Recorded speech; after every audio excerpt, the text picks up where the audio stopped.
Fertility treatment? That's a waste of money. If we can't have kids, it's your fault. My husband hurled insults at me and dropped a giant bomb in the end. I'll divorce my barren wife and marry your sister, haha. That's right. My husband chose my sister over me. My name is Lily. I live with my husband, Tom. I had a happy life with my beloved husband since we got married. I was happy enough. However, we were not blessed with a child.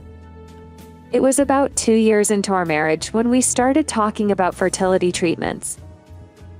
Hey Tom, I've been thinking about having a baby soon.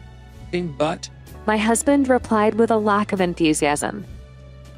fertility treatments come with all kinds of burdens, right? Physical, of course, and the financial costs as well. That's true. But if undergoing treatment means we can have a baby, I think it's okay to rely on medical help a little.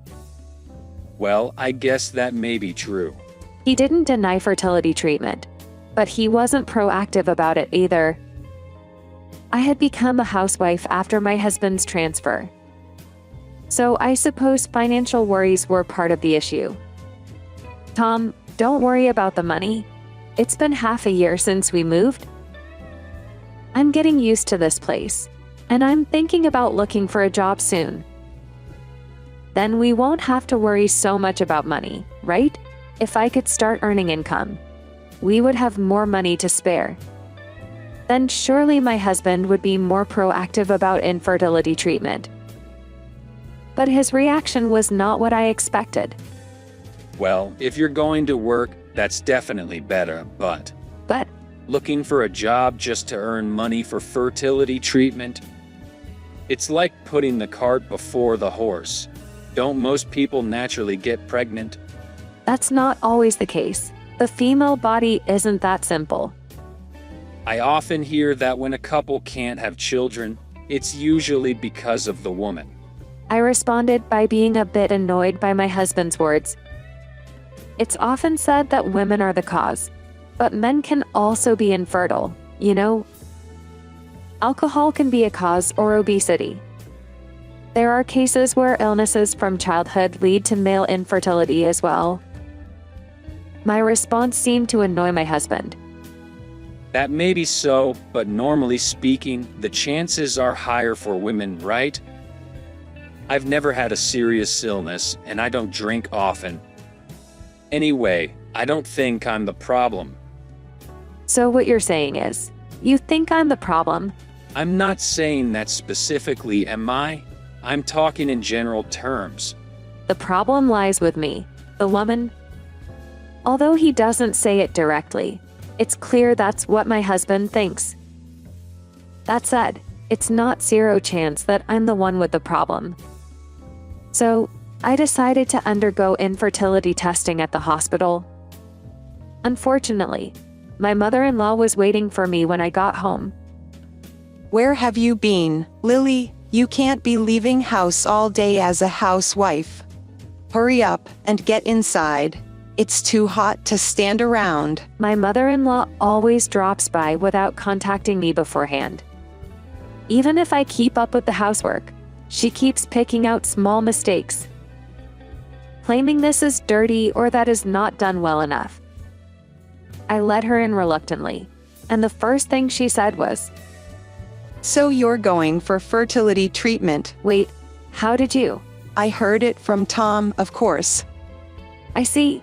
It was unexpected that my husband had already told her about the fertility treatment, as we were planning to wait and see for a while. After all, the reason we allowed you to marry was for you to bear an heir, right? But after 2 years of marriage, you still haven't given us a child. There's no meaning to let our son marry you if you can't give us children. I'm sorry for not being able to give you a grandchild. But Tom and I are planning to work together to conceive. At my harmless words, my mother-in-law let out a heavy sigh. Listen here, Lily, if you could get pregnant just by trying, nobody would have any trouble, would they? Anyway, it's clear that the cause of infertility is you. So maybe you should consider divorce or something. Well, what? Divorce? That's Why not? There's no way Tom could be infertile. like mother, like son. Not only my husband, but also my mother-in-law firmly believes that I am the cause of our infertility. After getting satisfied giving me many complaints, she has finally left. When my husband returned from work and I reported what his mother had told me, Look, even mom says there's nothing wrong with me, right? I guess you must be the cause of fertility, Lily. while nodding in agreement, he looked triumphant. It seemed pointless to argue with my husband now. He would not even consider the possibility that he might be at fault, not even for a second. I decided to just wait for the results of the infertility tests. Several days later, I made my way to the hospital again. That's when the doctor told me something unexpected. So, there's absolutely nothing wrong with you, Lily. Is that so? But then why? The doctor awkwardly began to speak. I would advise you to have a serious talk with your husband. If you're really hoping for a child, it might be best to ask him to take a test as well. A test for my husband, too. We can't definitively say that the issue lies with just one of you. However, pregnancy is a collaborative effort. Just to be safe, it would be best if your husband was also tested. I see. There was no issue with me. I was relieved to hear the doctor's words, but more than that, I had difficulties thinking about how I would explain this to my husband. There's no point in beating around the bush. The test results are out, so let's talk tonight. I sent a message to him and waited for him to come home. While I was preparing dinner, my husband came home.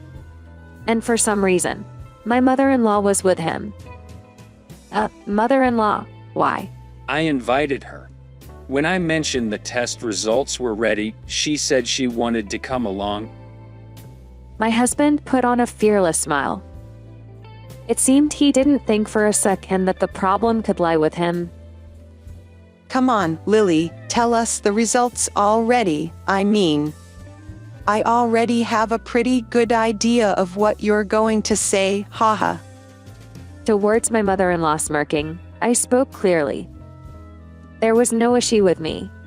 The doctor said he wants Tom to get tested as well. What? Why me? At the unexpected turn of events, my husband clearly gets into a bad mood. What do you mean, why? Pregnancy is a joint effort between a husband and wife, right? Since there's no problem with me, I think it's time for you to get tested, Tom. What's that? Are you trying to say there's something wrong with me? That's not it. If we both get tested and there's nothing wrong, that's a relief. Even if there's a problem on your end, all we have to do is get the appropriate treatment. As I desperately try to calm my furious husband, my mother-in-law interjects again. Enough already. Tom has always been healthy and had no problems. There's no way he could be the cause of the infertility. My mother-in-law keeps insisting there's nothing wrong with my son, ignoring my explanations. In order to convince them, I showed them the medical report I received from the doctor. This is the report I received today. It clearly states there's nothing wrong with me, see? But both my husband and my mother-in-law simply skimmed it, not even bothering to read the report properly. My husband, who seemed unwilling to accept the truth, suddenly started to rant. Women are the ones who get pregnant, so obviously you're the one with the problem. Wait a minute. Didn't you see the medical report? This time, my mother-in-law shrugged and gave a look of disbelief. You probably create a false report by yourself, didn't you? You are doing too much. just because you don't want a divorce. You're a really scary woman, Lily. What? Why would I do such a thing? Stop saying such ridiculous things. Ignoring my protests, my mother-in-law and husband continue their conversation. Right, Tom, maybe a younger woman would be better. Well, at this point, I guess it's fine. This is a good timing. Bah, that thing. Yes, I suppose. After all, they say to make haste when doing good. That thing. What are these people talking about? A few minutes later, my husband blurted out an unbelievable truth. Actually, I got your sister pregnant. What? We just found out about her pregnancy recently. If I were infertile, there's no way your sister could be pregnant, right? You got my sister pregnant. In utter confusion, my head was barely functioning. Ignoring my state, my husband continued. So, I'm thinking to marry your sister, Emily. Mom is also saying she wants to see a grandchild soon. My mind goes blank and almost collapsing. My husband, having an affair with my sister. And he got her pregnant and is planning to marry her. Wait, hold on. Emily is still a university student, right? And she had a boyfriend too. Well, yeah, but she fell in love with me. When did you? We've been seeing each other for a while now. My husband, sharing this terrible truth without even feeling guilty. While I was seeking advice for our infertility, he was sleeping with my sister behind my back. Abandoned by my husband, betrayed by my own sister. I had no idea about this happening for a while when I was discussing our infertility with my husband. Speechless, I'm hit with a further attack from my mother-in-law. See, my son is perfectly capable of getting a woman pregnant. So, you're the one with the problem. We don't need a barren daughter-in-law. Yeah, you're right. My husband agrees with my mother-in-law. Well then, Lily, let's get divorced. I've got the papers here, so sign them quickly. Saying this, my husband excitedly thrusts the divorce papers at me. Are they out of their minds? He got my sister pregnant, and now he wants to remarry. This is not normal. That's when it happened. I felt an indescribable surge of anger. Fine, let's divorce. But in return, I'll make sure you pay property division amount and damages. Once we agreed, my husband immediately kicked me out of the house. But bye, infertile woman. I'm going to be happy with your cute little sister. Later, I returned to my parents' home and explained everything to them. My parents were furious. However, they had cut ties with my sister a long time ago. So, the only one who still had contact with my sister was me. Because of her free-spirited nature, my younger sister has always been a bother to our parents. Primarily in terms of money and relationships. After she entered college, she was disowned by them. Even so, she is my only and precious little sister. So I used to invite her to our house regularly, and we had meals together with my husband. Who would have imagined that she would end up in a relationship with him? Our parents told me they would scold my sister and husband directly. But all I said was, don't do anything. Because I knew that their remarriage wouldn't work. A few years later, I married a man I met at my new workplace, Mike, and gave birth to a girl. While the three of us were having a good time together, I heard a voice suddenly calling out to me, "Hey, is that you, Lily?" "Oh, Tom?" Long time no see, Lily. The person calling out was my ex-husband. He glanced at my daughter and current husband, then gave a resentful look. Well, you've remarried. Good for you, someone actually took you in. None of your business. How do you feel about remarrying my sister? Upon hearing this, my ex-husband's face turned bitter. Just as I expected. Pretending to know nothing, I asked him, "What's with that face? You impregnated my sister. Aren't you supposed to be happy?" About that? My ex-husband replied with a pale face. Emily, she has a promiscuous personality. Even after she gave birth, she spent all my money on her affairs. That's why we divorced. And despite making me buy all kinds of baby goods, she even took our child with her. Oh, what a tragedy for you. Although I said that, I knew it all along. About my sister's promiscuous lifestyle, how she's always causing trouble. And every time, begging our parents for money. Making sure that my daughter and current husband were not around. My ex-husband suddenly turned to me. Hey Lily, can we get back together again? What? What on earth are you talking about? As you can see, I've remarried. But that's just your stepchild, right? You don't have to take care of someone else's child. I don't want kids either. Let's just live freely together from now on. Apparently, he misunderstood that my daughter is my current husband's child from a previous relationship. He still doesn't doubt that I was infertile. To this misguided man, I confidently told the truth.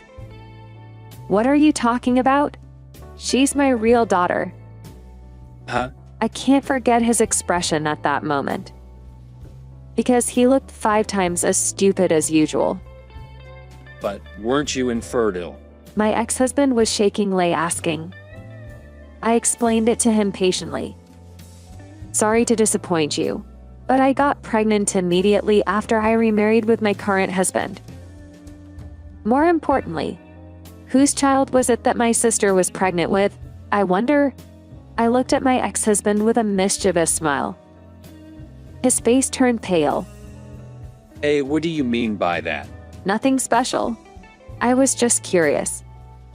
I've known for a long time that my sister likes to play around with men. And also that the cause of infertility could be you. In other words, you were used by my sister. Used? Yes. Any man who would marry her and raise a child would do, right? You just fell into my sister's trap and got remarried without realizing it. Unknowingly raising another man's child. So, I was used as a mere sperm donor. My ex-husband fell to the ground and clung to me, crying, Please, Lily. I have no one else but you. Emily ran away and so did my child. Even my mom disowned me. I'll be all alone. Not my problem. These are the results of your actions, right? It's disgusting for a grown man to act like this. I looked down at him and left him there. My ex-husband dropped his shoulders and seemed very dispirited. After that, he kept sending me desperate messages. I was wrong. I want to start over. You're the only one for me. Please come back. I won't cheat anymore, but I blocked all of them without replying. Some days later, my ex-husband apparently requested a DNA test for the child from my sister. As expected, it turned out that the child was not his. Now, it seems he's stopped going to work and is shut in. The fact that he was abandoned by his mother, his only ally, feels like a well-deserved outcome. Of course, I haven't met with my ex-husband since then. Now, I have a precious family. I don't care what happens to a man like that anymore. From now on, I want to spend each day considering my husband who chose me and our daughter who came into our lives as my first priority.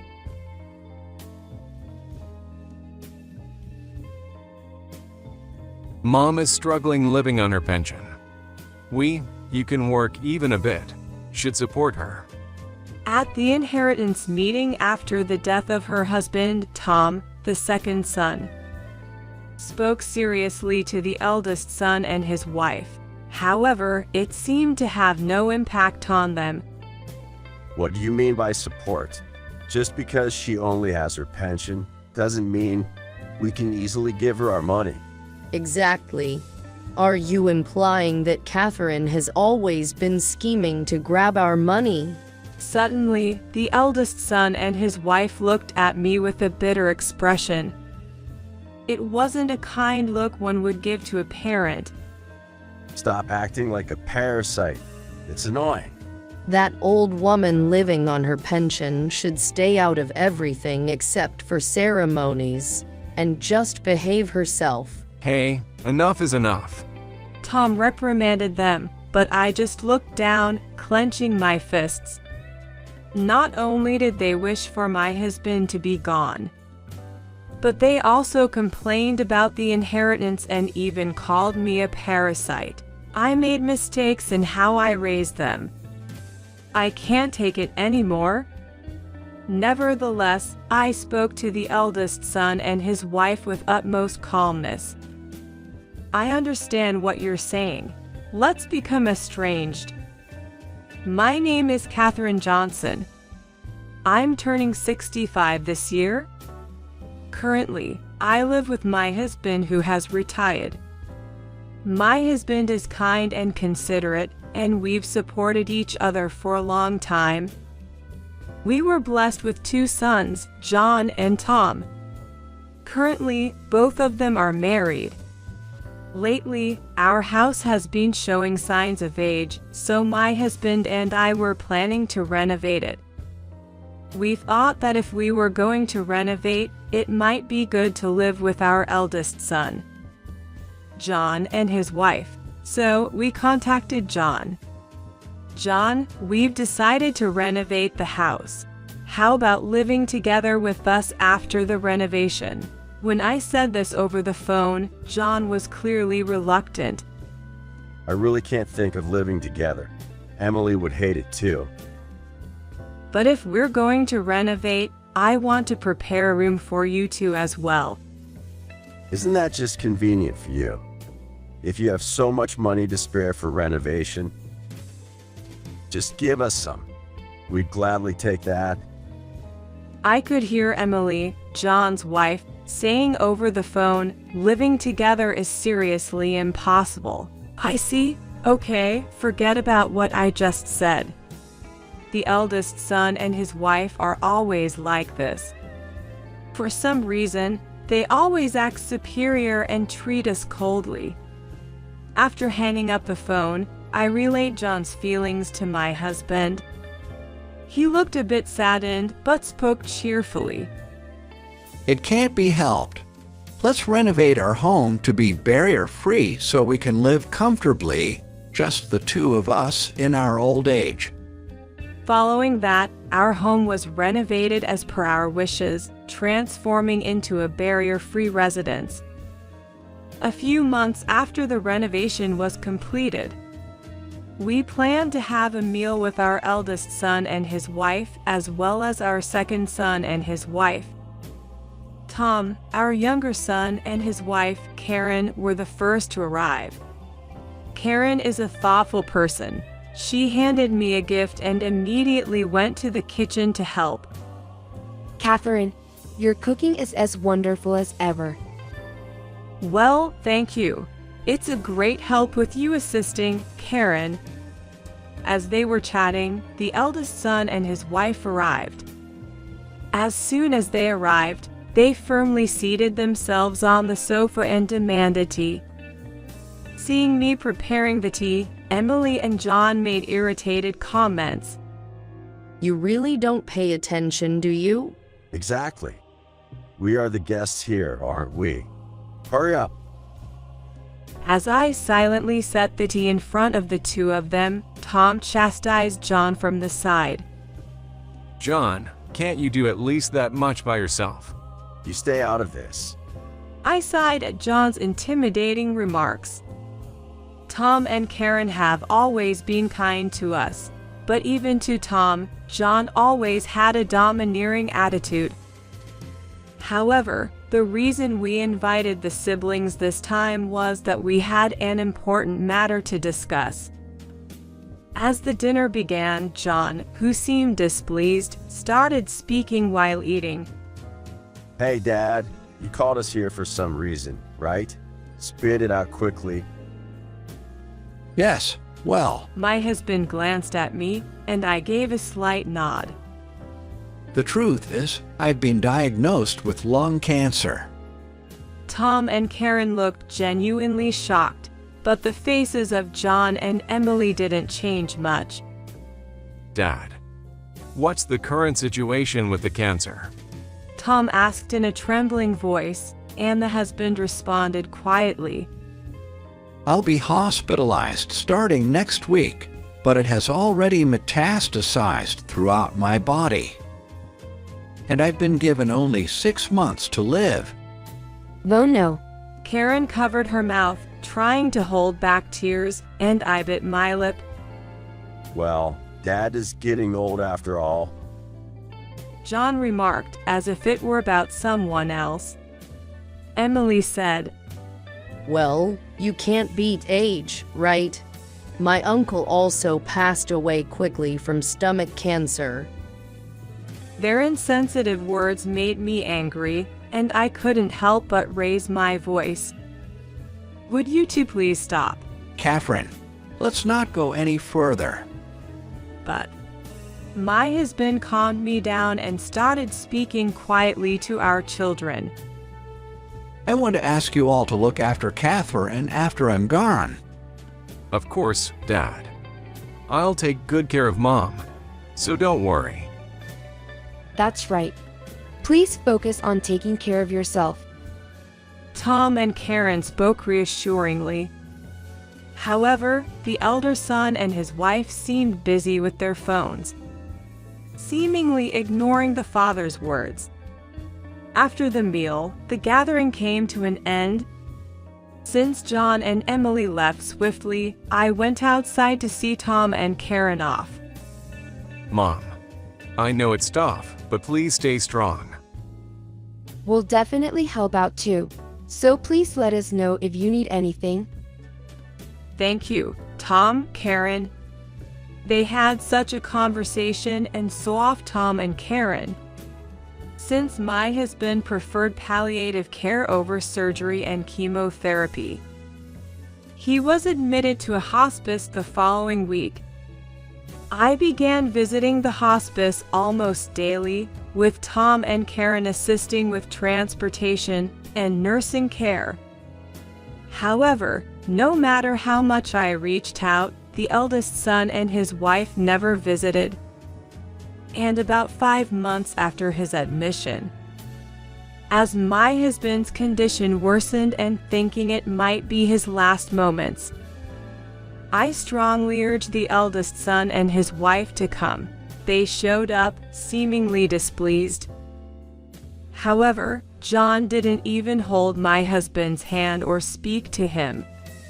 Instead, he looked at my emaciated husband with an expression that seemed almost repulsed. I've shown my face, that's enough, right?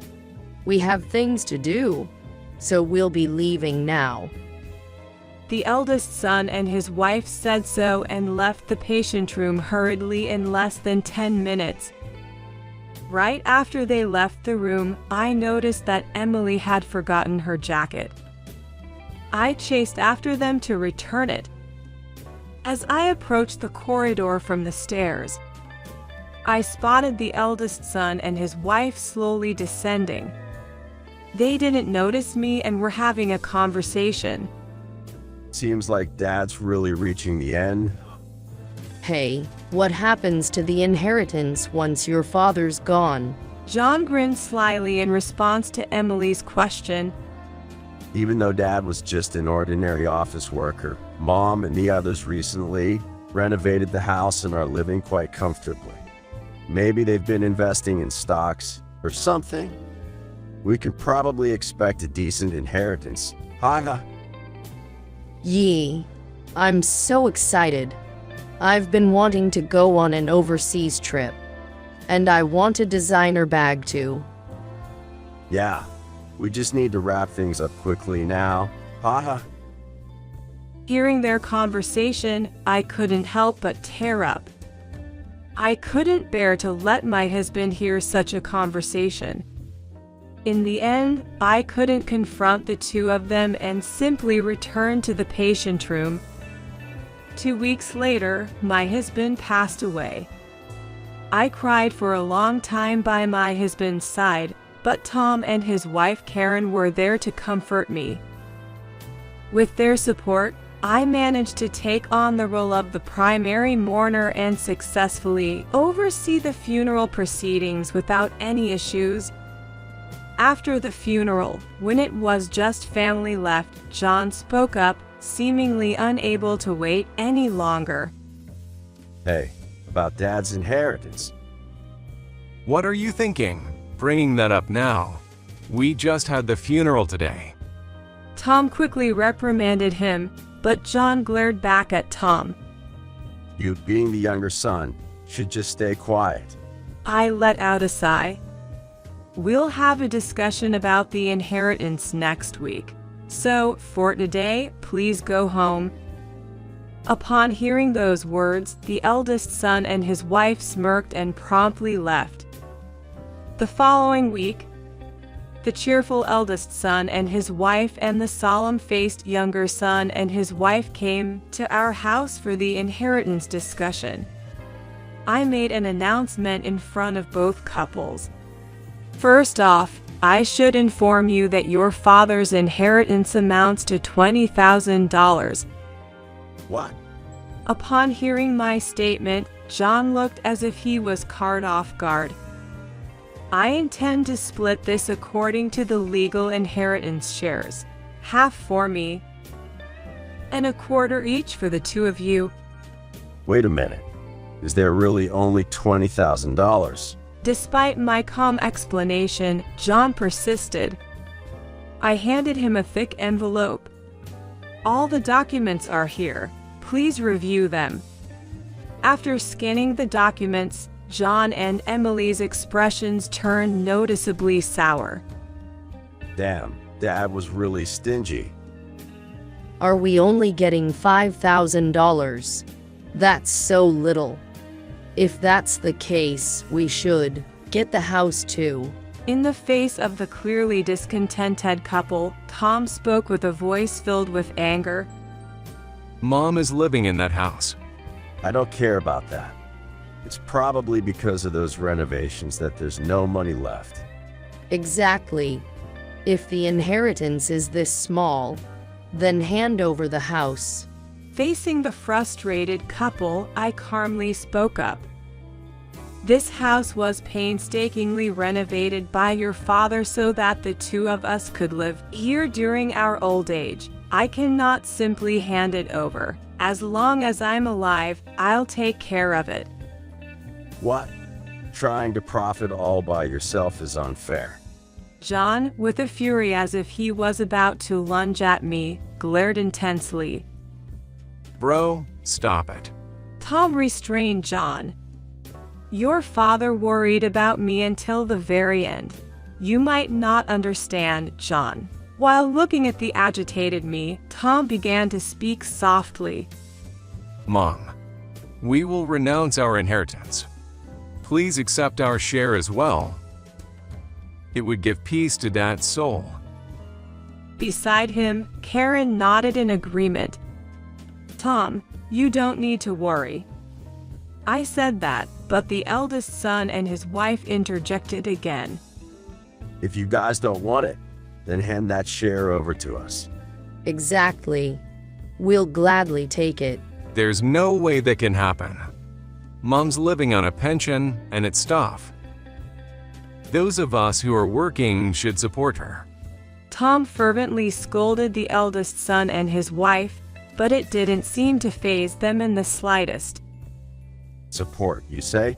Just because she only has her pension doesn't mean she can just hand over our money that easily. Right? Or maybe, from the beginning, you intended to take our money, didn't you, Catherine? Suddenly, the eldest son and his wife looked at me with expressions as if they'd bitten into something bitter. It was not a look one should give to their parent. Stop being such parasites. It's a nuisance. Old pensioners like you should just keep to yourselves. and only get involved in weddings and funerals. Hey, enough is enough. Although Tom scolded them, I just hung my head and clenched my fists. Not only did they wish for my husband's absence, but they also complained about the inheritance, and to top it off, they called me a parasite. Where did I go wrong in raising them? The thought brought tears to my eyes.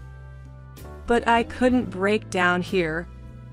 I held back my emotions and addressed John and the rest with utmost calm. I've heard what you have to say. Let's cut ties. The eldest son and his wife looked surprised for a moment, but their expressions quickly turned smug. Really? That's more than we could have hoped for.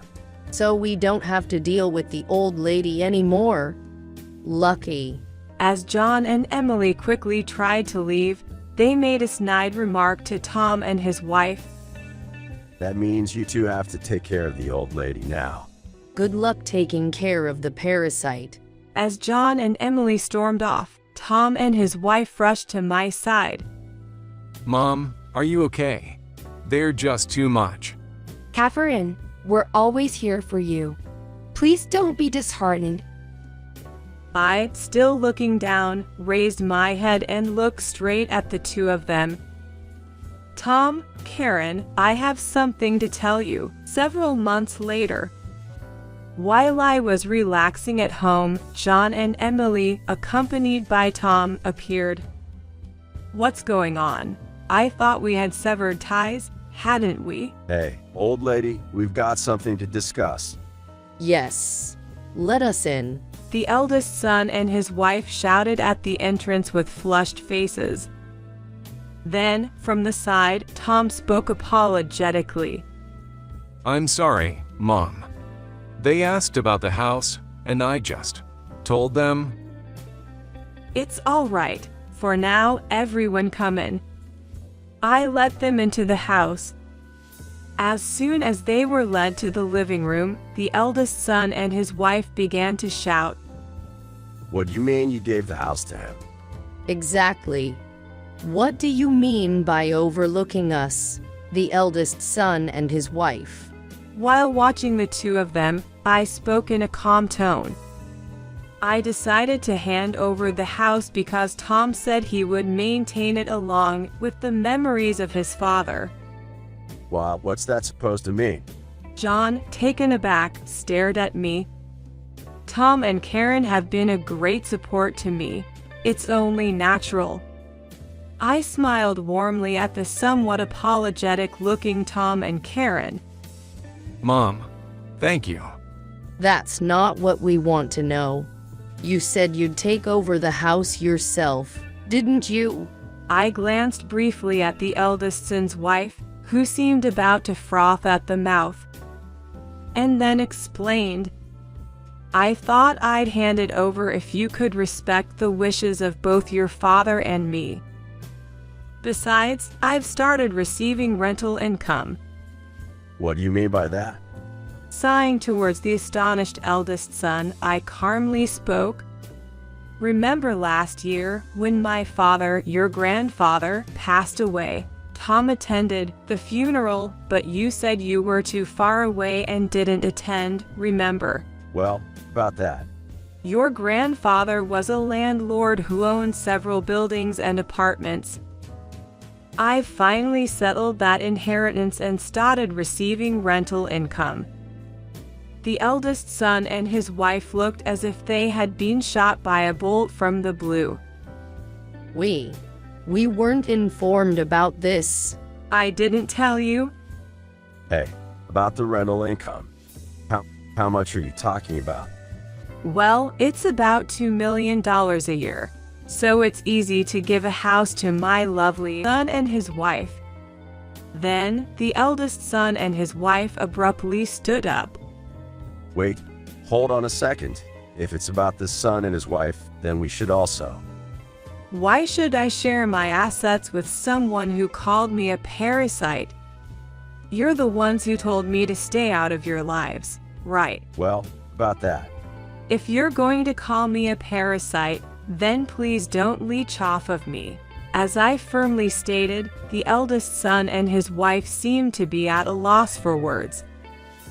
I glared at the two of them and pointed to the entrance. Well, our conversation is over, isn't it? Please leave. Wait just a moment. Mom, please listen to me. The eldest son approached me in a fluster and suddenly clung to my arm. I looked at him with cold eyes. I see no reason to be called Mom by you. Please. You can give us a house or money too, right? We're in trouble. The eldest son's wife pleaded loudly. I looked at the two of them and spoke. Huh, in trouble? What do you mean? The eldest son then started talking hesitantly. We kind of spent recklessly thinking that Dad's inheritance would come in, and we got into a bit of debt. I forcefully pulled away the eldest son's arm. Unbelievable. I never thought you would do something this stupid. You sowed the seeds of your own actions, so deal with it yourselves. Mom. That's just too much. I addressed the frustrated expressions of the eldest son and his wife. From now on, I'll start transferring the assets to Tom through lifetime gifts. I won't give a single dollar to you, whom I've severed ties with. Don't ever bother me again. Tom stood up, raising the eldest son and his wife who had slumped down. If you understand, then leave quickly. Don't come near Mom or us from now on. Tom assured the two of them out like deflated balloons. As I was still catching my breath, Tom patted my back. Afterward, the eldest son and his wife apparently kept borrowing more money to pay off their debt, eventually leading to bankrupt. I heard that their apartment is in shambles, and they constantly argue with each other at night. For them, who couldn't even prioritize their family, there doesn't seem to be a promising future. As for me, I handed the house over to Tom and bought an assisted living apartment nearby. Tom and his wife often come to visit, and recently, a cute grandchild was born. Moving forward, I want to cherish each day while building a good relationship with my second son's family. That's my plan for the future.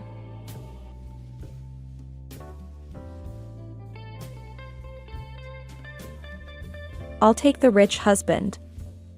A non-earning ugly wife? Who needs time to think? Divorce it is. I finished work earlier than usual today and headed home. I just wanted to rest my tired body. With that single-minded goal, I headed to the living room. However, what I saw there was beyond my expectations. Greg and Mandy were sitting on the sofa, engaging in intimate touches. Their gestures were sensuous, and I felt bewildered. But that bewilderment quickly turned into anger. Then, both of you are fired. At the word fired, the two of them looked incredulous. As if to say, why are you in a position to fire us? We've discussed jobs and positions many times before. So their incredulous expressions at this point seemed out of place. I decided to clearly restate who I was to them again. My name is Kristen Brown. I'm 35 years old. Although it's not a very large company, I am the president of a company that my father passed down to me. It's a busy job, but it's rewarding. Greg, my husband, had been my support. I met Greg when I was a college student. Influenced by dramas, I had dreamt about college life. I got into the university I wanted and started living the life I had envisioned. Full of classes and club activities. Even that was fulfilling enough, but then I felt a desire to try things I had never done before. That's when I decided to take up a part-time job. In high school, I wasn't allowed to work part-time. And since I commuted from my parents' home in college, I didn't need to work. but it was a good opportunity to start a new life as a college student. I immediately applied for a job at a restaurant and was hired. There, I met Greg, who was a year ahead of me. I heard it's your first part-time job, but don't be too nervous. There's a lot to learn, but you can take your time. Thank you very much. Greg was kind and reassured me when I was nervous on my first day. Working together, we grew closer. During breaks and on the way home, we would find time to chat. We learned about each other's hobbies, thoughts, and the paths we had walked in life. Finding out that we attended the same university, we clicked even more. From then on, if we saw each other on campus, we would work on assignments or have lunch together. It didn't take long for us to become romantically involved. Greg was just as kind and considerate as when I first met him. I fell even deeper for him after we started dating. I wanted to spend my life with him. It seemed I wasn't the only one who felt that way.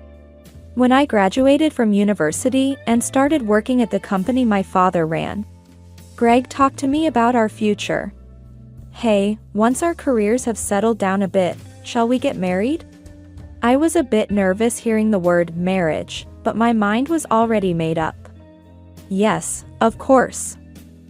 I can't believe we're doing this. Seeing my response, Greg showed the brightest smile. It's an expression I'll never forget. 4 years later, we were still together and got married. Greg landed a job at a famous company with a good salary, and I was set to become the president. Our future seemed secure. For years after we got married, I officially took over the company and became the president, greeting various parties, networking, and managing subordinates. As a president, I had busy days. I'm so tired. As soon as I get home, I collapse on the sofa. Greg gives me a slightly troubled look. Have you been pushing yourself too hard lately? Are you okay? Yeah. I'm fine. I think now is the critical time to work hard, and I think it will settle down soon. If you say so. Greg places a mug on the table. The scent of my favorite herbal tea wafts through the air. You made tea for me? Thank you. No problem. I thought you might be tired. Saying this, he sips from his mug. It's been tough, but I can keep working without breaking down because Greg supports me. However, I never take this life for granted. Just as Greg has supported me, I need to support him. I once again express my gratitude to Greg and continue to work hard at both my job and household duties. We even bought a house and were at the peak of happiness. But this life didn't last long. If I had noticed Greg's discomfort earlier, if I had spoken to him differently, perhaps it wouldn't have ended the way it did. A year after I became president, work had stabilized, and I was able to live a more relaxed life.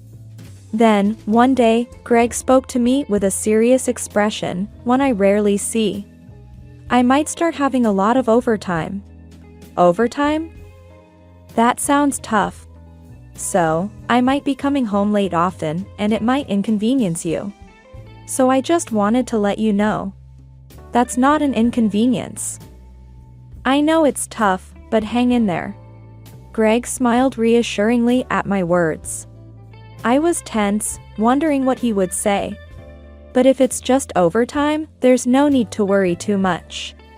Just as Greg has supported me, now it's my turn to support him. A week after Greg's talk, just as he said, he started working late and coming home late. Initially, I often stayed up waiting for him, but as the days went by, his return time became later and later.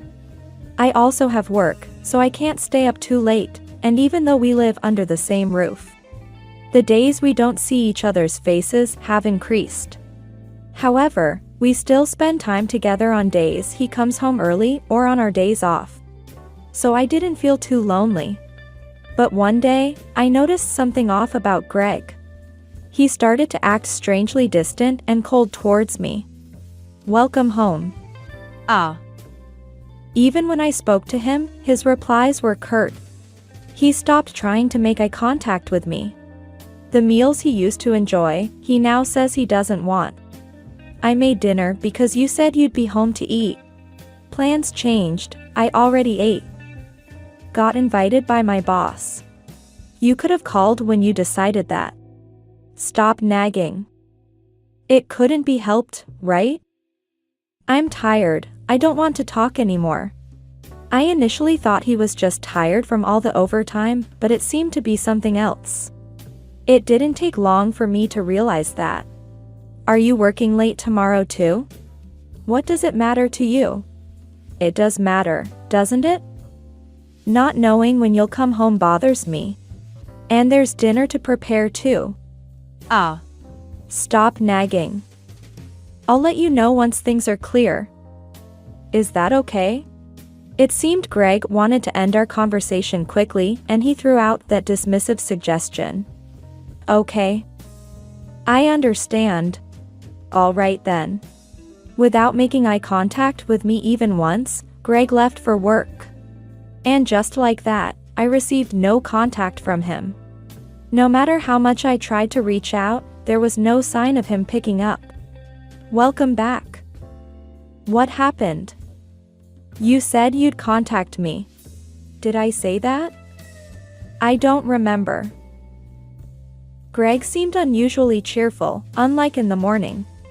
Judging by the disarray of his suit and his demeanor, it seemed he had been drinking quite a bit. You did say it. I even called you, and you didn't pick up. I was worried, you know. It's fine if you go out drinking. But at least let me know when you'll be back. Stop nagging. Why does it matter where I am or what I'm doing? Also, I'm not a child to report back the time I'll be home. Not a child, you say? Can't a wife be worried about her husband? What if you were involved in an accident or something? An accident or something? Like that would ever happen. You worry too much. No matter how much I expressed my concerns for Greg, it didn't seem to reach him. You know, getting lectured as soon as I get home really ruins my mood. Wait. We're still talking. Greg didn't listen to me till the end and headed to his room. Continuing the conversation seemed futile as he wouldn't listen anyway. I just silently watched his back. This lifestyle continued, and before I knew it, 2 months had passed. The distance between Greg and me remained as far as ever. No matter how much I tried to talk to him, he kept rejecting me. Realizing that any attempt was futile, I stopped trying to force conversations. Since Greg also didn't attempt to talk, the air remained tense even though we were in the same space. What will become of Greg and me from here on? Perhaps it would be easier if we just got divorced. That's what I started to think when I began to sense the presence of another woman. Every time he passed by, I could smell women's perfume. His shirts had traces of foundation and glitter. Every recognition of another woman's presence tightened my chest. At the same time, I started to doubt his overtime claims. Could it be that he was meeting someone else under the guise of working late? With all this evidence, it's hard not to be suspicious. Perhaps it would be better to get divorced. I started to seriously consider divorcing Greg. I used to love him so much, but it's shocking how quickly my feelings have faded. I thought I would spend my life with Greg, but this change in my feelings left me a bit bewildered. Deciding on divorce made me feel slightly relieved. We were no longer in love with each other. Initially, it was painful to acknowledge that Greg's feelings weren't directed at me anymore. But once I resolved my feelings, it didn't matter anymore.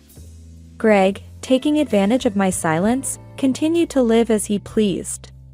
Not informing me of his return time became the norm. Often, after I had prepared dinner because he said he needed it, he would say, "I already ate because I had dinner plans." Moreover, Greg seemed completely unaware that I had noticed his affair. He continued to send shirts caked with foundation and lipstick to the laundry. If he cared even a little, He might have tried to wash them himself or made an effort to remove the stains. Although it was painful to see at first, I gradually became accustomed to it. I calmly took photos of the evidence left on his shirts and saved them in a folder.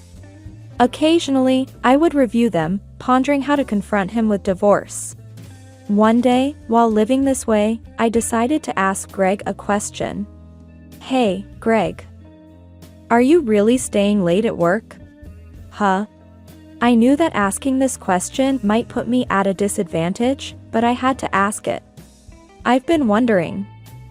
I know it's a bit late to ask, but you've been working incredibly late hours. Are you sure you're okay, health-wise? I felt pathetic for asking such a question and then trying to cover it up with a plausible lie. I waited for his response while staring at his face.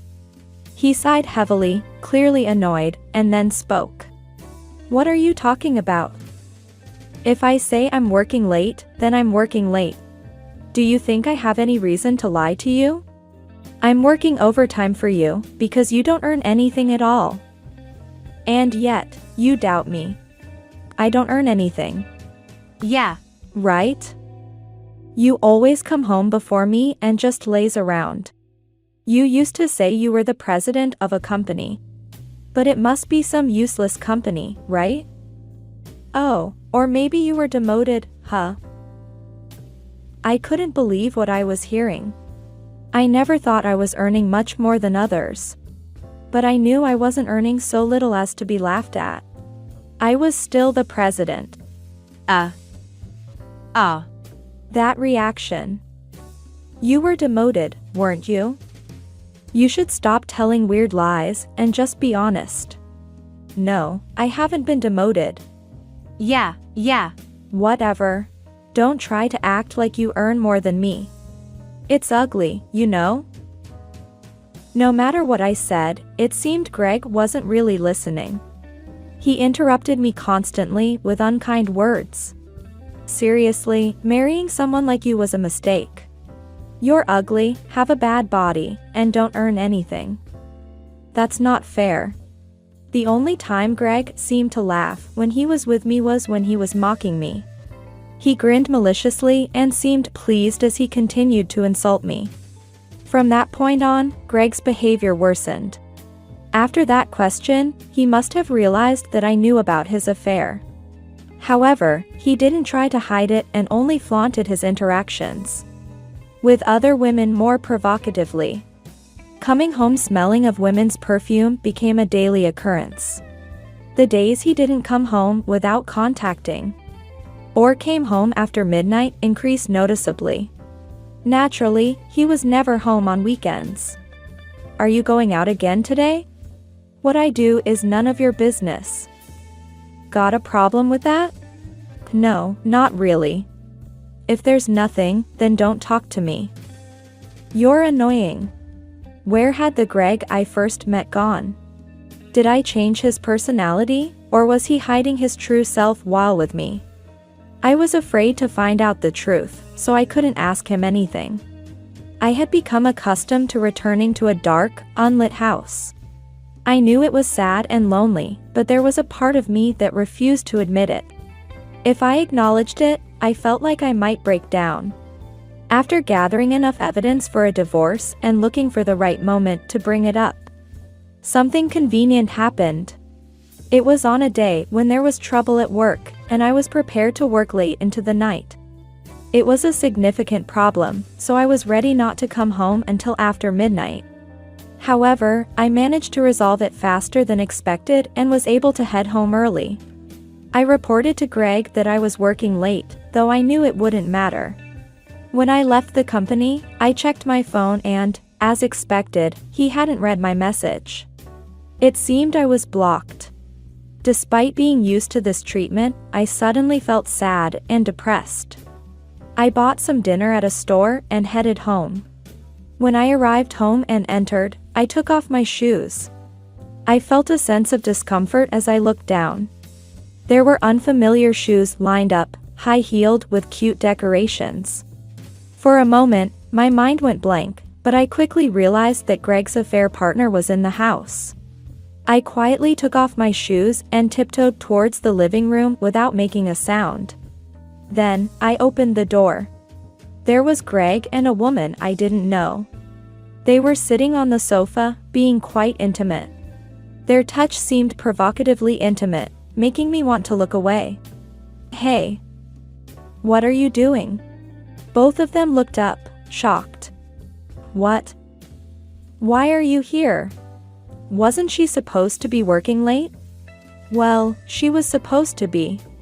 It seemed they brought her over thinking I would be late because of my work.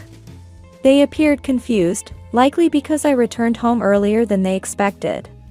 Why are you back already? Didn't I say I might be late today? I did say that, but I only said I might be late, right? I didn't say I would definitely be late. Did you even read the message properly? You really annoy me. Always catching at words. Yes. That's right. Having been accused unfairly, my anger turned into calm. What's her name? Huh? Why should I tell you? If you don't tell me, should I just call you you or hey? It's Mandy Anderson. As I pressed her, Mandy revealed her name. Where did you two meet? At work. Mandy is my colleague. So, the same company. I looked back and forth between the two bewildered faces. What should I do with them now? While I was thinking, Greg suddenly raised his voice. What is this? You've been saying whatever you want. Mandy, agreeing with Greg, chimed in. Exactly. If you hadn't said you were working late, this wouldn't have happened. We would have met somewhere else like we usually do. That's right. Stop saying weird things. From their pathetic earlier demeanor, they switched to attacking me aggressively. Seriously, you barely make any money, right? Pathetic. She told me she was a president, acting all high and mighty. Actually, she was demoted. Really? That's just too low. Their mocking laughter was grating to my ears. And they continued to insult me without caring how I felt. I knew I shouldn't lose my temper, that would only backfire. They had crossed the line with their comments. I'll take your rich husband. A non-earning ugly wife? Divorce it is. At that moment, I made up my mind. There was only one way to shut them up, to make them gasp in disbelief. Then, both of you are fired. What? Their eyes widened, lost for words. They seemed about to say something, but I didn't wait and continued with the conversation. Don't worry. I'll even grant you a divorce. I'll talk to your company myself. Hey. Why do you get to decide about firing? That makes no sense. Are you saying you're firing me because I cheated? You don't even have any proof, just talking nonsense. Why do I get to decide? Well, I can't directly fire you. But I can report you to your superiors. Why would you? After hearing Greg's words, I took out a business card. Wait, this company is. You. Were you deceiving us? In reality, the company I preside over is a client of the company where Greg works. I had explained this to Greg several times regarding our jobs and positions. You never believed what I said, did you? By the way, I have evidence of your affair, obtained through a detective agency. You've been having quite a good time at hotels and at this house during work, haven't you? After I became certain of Greg's infidelity and decided on a divorce, I hired a detective agency to obtain decisive evidence and to know the face of the affair partner. Greg and Mandy met daily, and it took only about 2 weeks to secure sufficient evidence.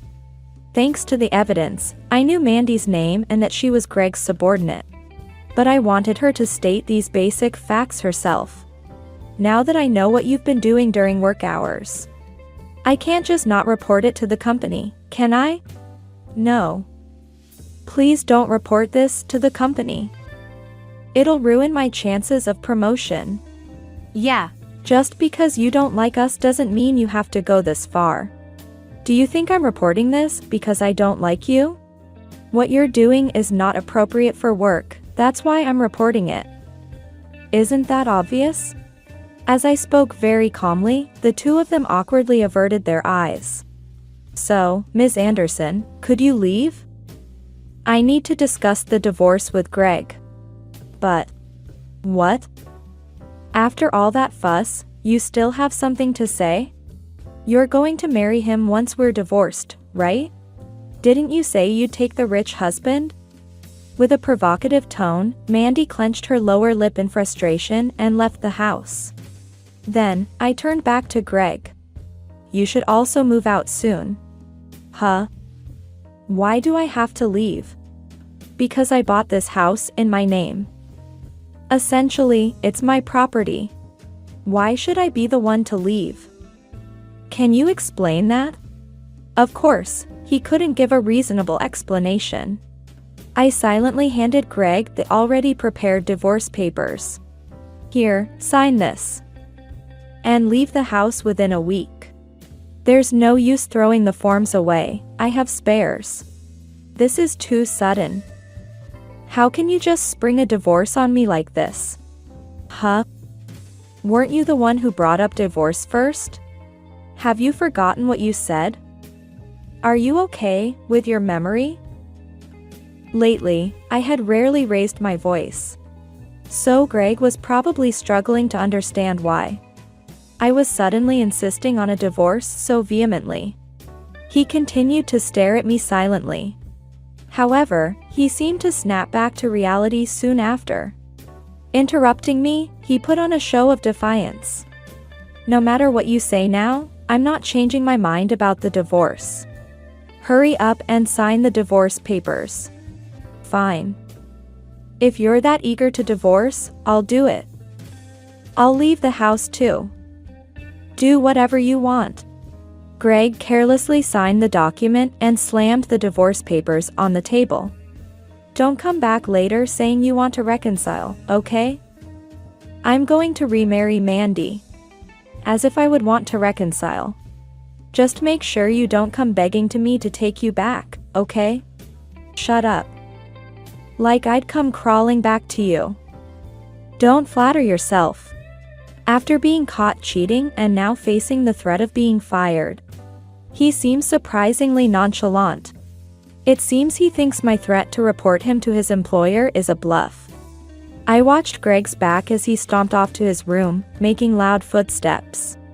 Within a week, Greg had packed his bags and left the house.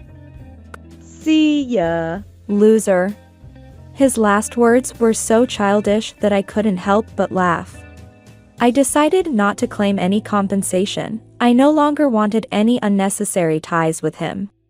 Getting a divorce without having to pay compensation was probably the best scenario for Greg.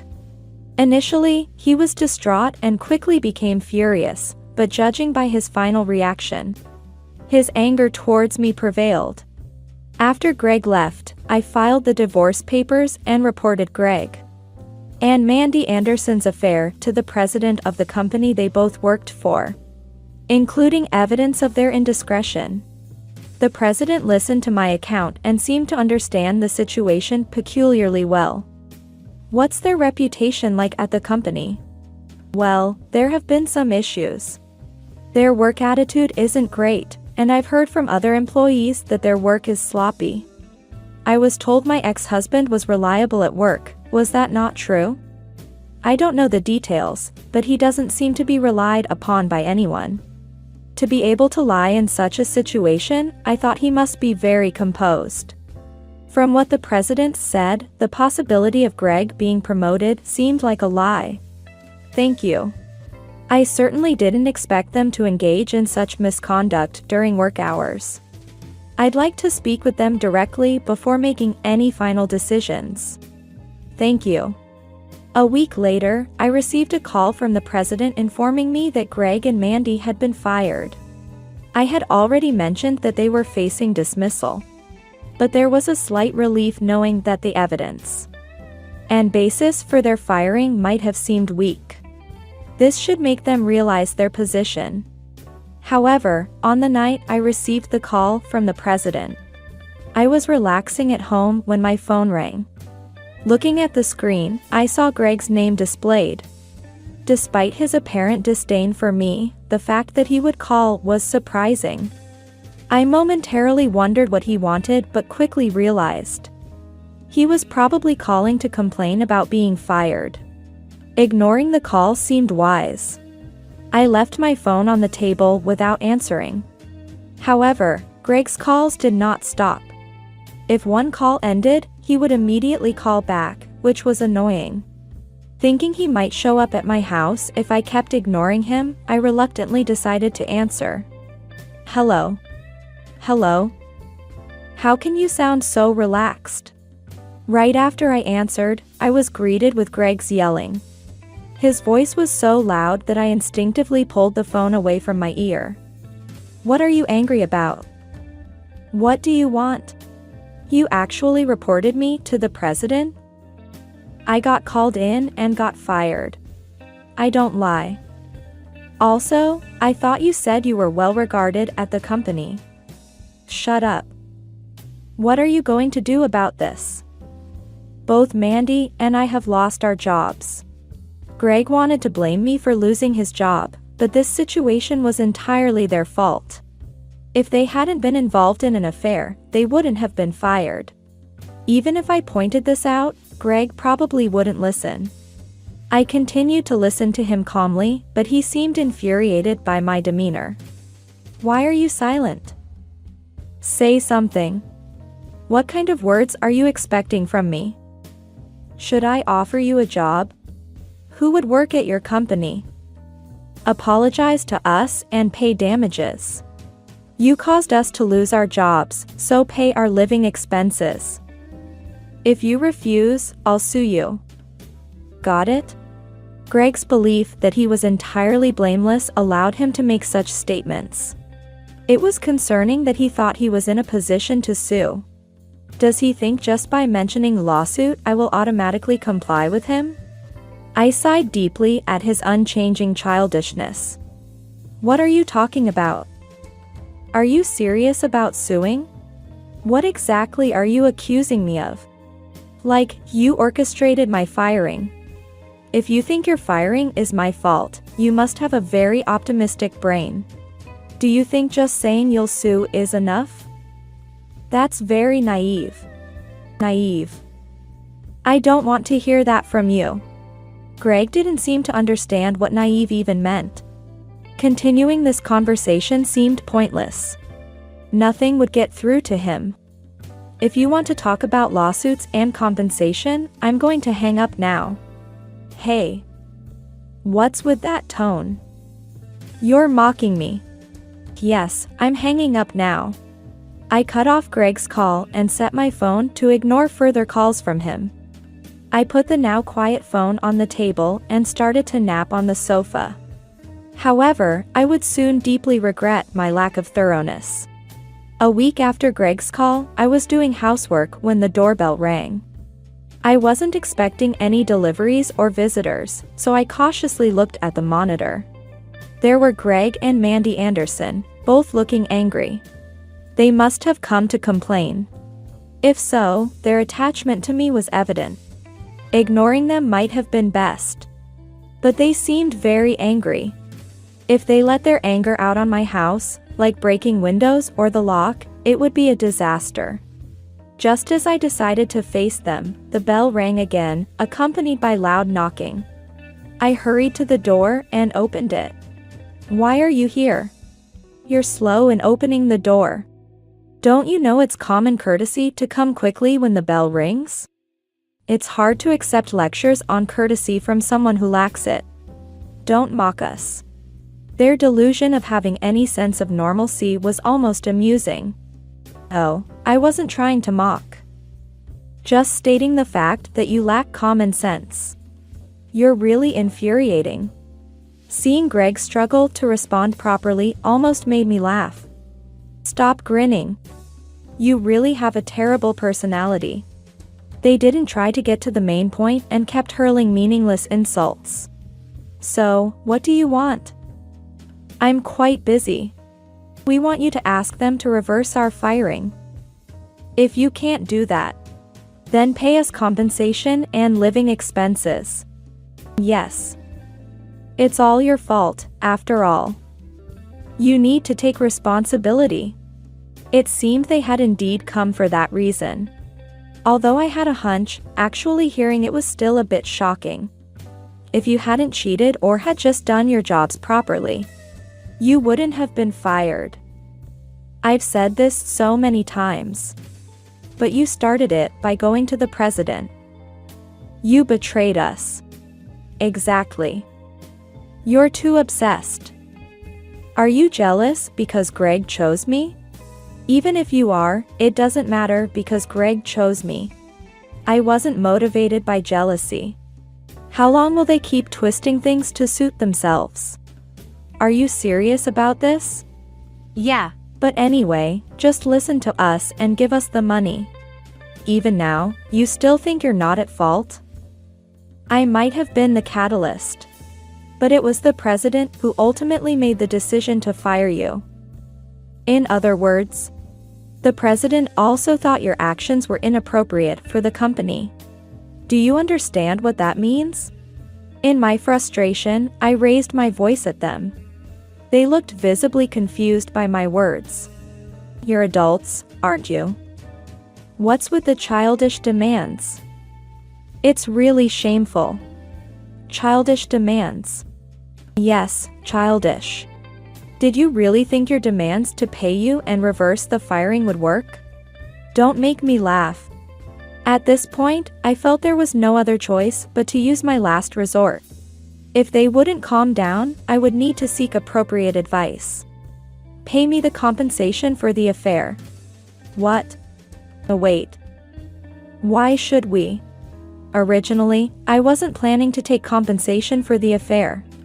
But since you're being so persistent and making ridiculous claims, that's different. Pay the compensation properly and make up for what you've done.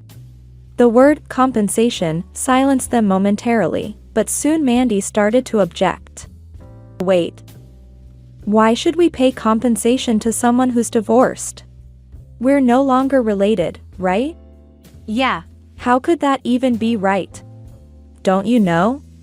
Even after a divorce, you can claim compensation within a certain period. That's just. Now they realized they could be required to pay compensation. But that doesn't mean they'd agree easily. We don't have the money. Look, I'm sorry for everything so far. So, please don't talk about claiming compensation. Yes, we're sorry. We said some terrible things. Look, isn't this enough? So, about the compensation. I had an inkling you two didn't have money. Greg has always been reckless with money. No matter how much you apologize, my mind won't change. And if you think such an apology will suffice, you might want to rethink a few things. They clearly didn't want to pay the compensation because they lacked funds. But that was none of my concern. I would claim as much compensation as possible and make them regret their actions. No matter what you say or do, my decision won't change. You can expect a call from my lawyer, so please leave for today. But, no buts. Now, leave. I pushed them out the door forcibly. After a while, I could hear the doorbell and knocks, even attempts to force the door open. But when I threatened to call the police, the noises stopped. Later, as promised, I contacted a lawyer and claimed compensation from Greg and Mandy. I didn't attend the negotiations myself, but heard about their behavior from my lawyer. They were apparently very reluctant to pay. Eventually, they gave in and reluctantly agreed to make the payments. They shouldn't have bothered coming to my house in the first place. It just reaffirmed how immature Greg was, and I'm glad I divorced him. A year later, the compensation payments began to be deposited. And I knew they were managing somehow. For a while, Greg sent emails wanting to reconcile because things weren't going well with Mandy. But reconciliation was out of the question. Ignoring his emails was a waste of time, and eventually, they stopped. I don't know what became of their relationship, nor am I interested. As for me, I continue to thrive as a president, expanding the business and preparing for future growth. Blessed with good subordinates, I feel fortunate. I can do anything necessary to protect my company. Grateful for the environment that inspires me, I dedicate myself to my work every day.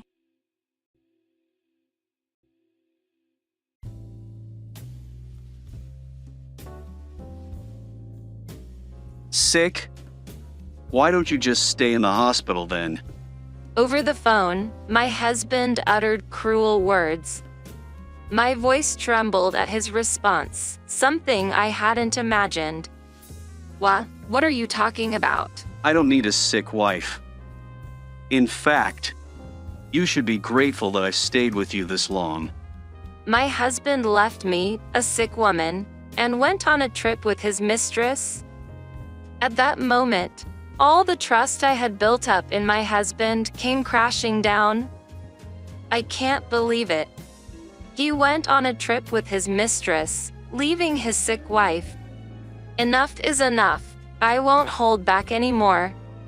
If it comes to this, I will take revenge by any means necessary.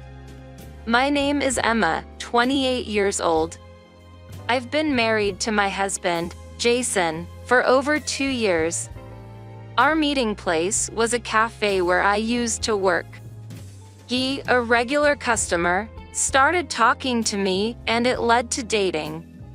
After about a year of dating, we made it to the finish line. I lost my parents when I was in the 9th grade. All that was left were my parents' house and the inheritance from my father, who was a businessman. Thanks to that inheritance, I was able to go to university. I owe my current life to my parents, and I am grateful, but losing both parents at once left me with immeasurable emotional scars. The fear of losing someone important to me again haunted me. I fell into baseless anxiety, almost leading to misanthropy. During my relationship with Jason, I expressed my anxieties many times. He was the one who accepted me in that state.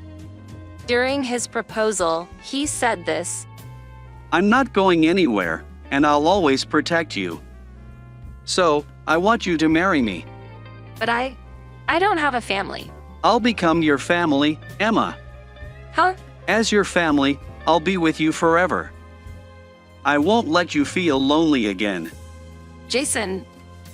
Believing his words, I decided to marry him.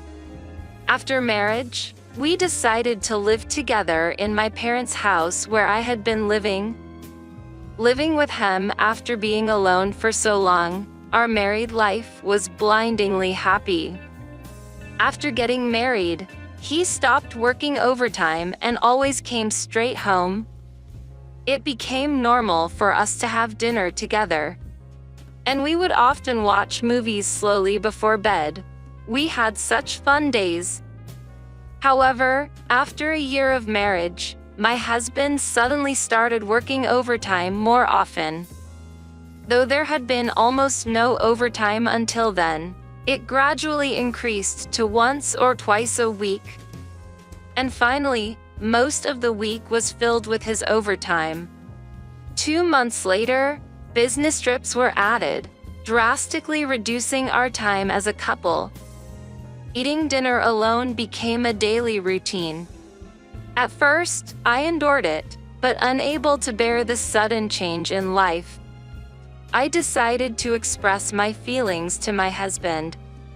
Hey, Jason, don't you think you've been working overtime a lot recently? Sorry about that. Work has been piling up lately, haha. But you didn't have much overtime a few months ago. Plus, there was that business trip the other day. I'm working hard for you, Emma.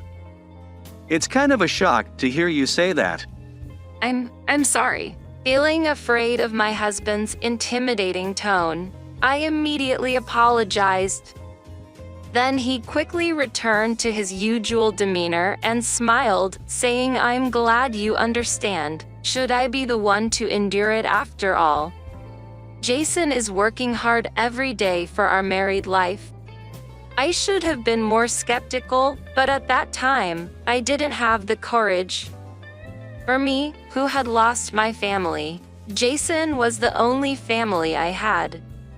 I didn't want to lose my precious family again. Because of these thoughts, I couldn't question him any further. Several months after that day, Jason came home in a state of inebriation like never before. He didn't react at all to my greeting of welcome home, and went straight to bed, falling asleep in his suit. Why? He said he had to work overtime today. A sense of anxiety that can't be put into words overcomes me. And why is he drunk? Didn't he have to work overtime? What has he really been doing, and where until now? There are so many things I want to ask. However, not wanting to damage my relationship with my husband, I've been turning a blind eye to it. Glancing at my husband, who is comfortably asleep in bed, I notice his smartphone has slipped out of his pocket. Could he be hiding something from me? Such suspicion crosses my mind. Before I know it, I'm secretly holding my husband's smartphone. I unlock it using his fingerprint while he's asleep. The screen that opens is filled with chats from his affair partner. "Thanks to you, Jason, I had fun today. Thank you. When can we meet next? Please leave your wife soon and be with me." In the photo album, there were tons of selfies with a woman who seemed to be his affair partner. Some of them were quite explicit, and I felt nauseous. Still holding my husband's smartphone, I rushed to the bathroom to catch my breath. Somehow I managed to keep my sanity, but it was too much for me to handle alone. That's when I thought of my best friend from high school, Sarah, who now lives overseas. She's very smart and is currently working overseas after studying abroad in college. When I called her internationally, she answered after a few rings, saying, "Hello, Sarah. What should I do? I might not be able to handle this." I told her this while crying. What? Wait, Emma. What's going on? My husband, Jason, he's been cheating on me. What? Cheating? I explained the whole situation to Sarah. The sudden increase in overtime and business trips after a year of marriage. Coming home drunk even though he said he was working overtime. And seeing his smartphone, which held proof of his infidelity. Sarah listened quietly as I explained, interspersing my words with sobs.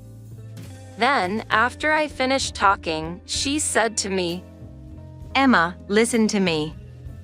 I know it's hard right now, but I think it's best to gather solid evidence of his infidelity for the future." Evidence? But that means divorce. Then what? Emma, do you want to spend your entire life with a man who cheats? That is... I know you value your family, Emma. But can a person who makes you unhappy really be considered family? Sarah, her words finally woke me up. Come to think of it, I had been swallowing everything my husband said.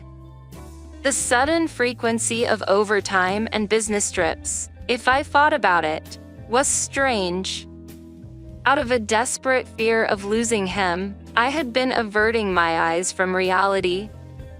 With Sarah's advice, I decided to take steps toward divorcing Jason.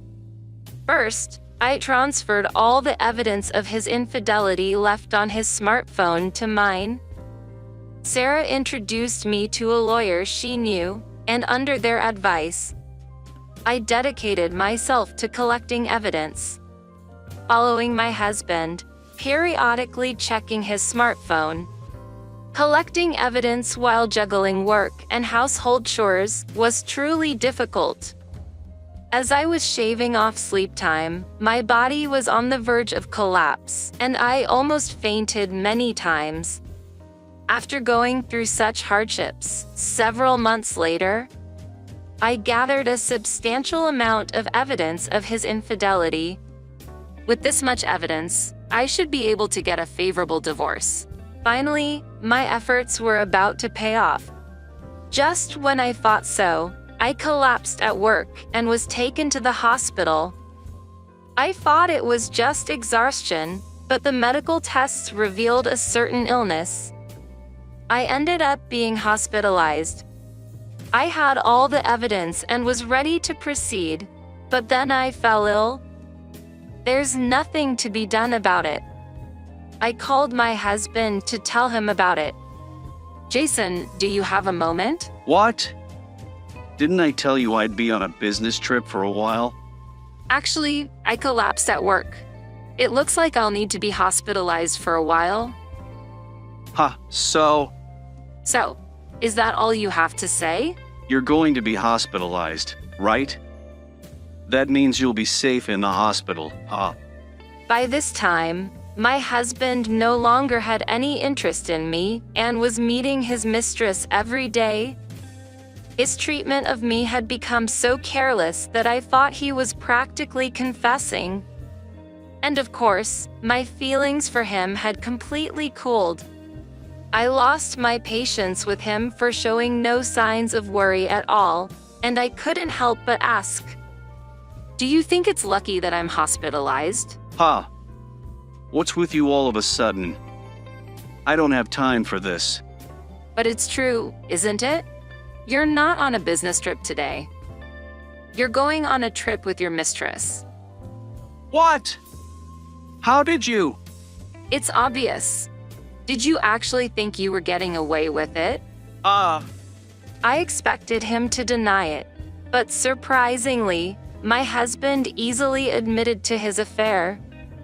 Whether he thought he was already busted and decided to be defiant, his attitude suddenly changed. Yeah, that's right. I'm having an affair. Got a problem with that. Sigh. You have some nerve, after all the lies you've told me. It's your fault for being deceived, right? Why don't you just stay in the hospital forever, huh? What? What are you saying? I don't need a sick wife. You should be thankful I'd been with you all this time, huh? At that moment, all my emotions were dyed with anger towards my husband. Thankful. This isn't the married life I wanted. How dare he? I'll make him regret this. I will never forgive you, Jason. I suppressed my desire to shout and informed my husband, feigning calmness. However, he responded provocatively. Go ahead, do whatever you want. You can't divorce me anyway. Why do you think so? Because that's the way it is, right? For you, I'm your only family. If you lose me now, you'll be alone again, won't you? You okay with that? Family, huh? If you behave, we can continue to be a family. So, with that said, I'm going to enjoy my trip with my honey. You enjoy your hospital life too.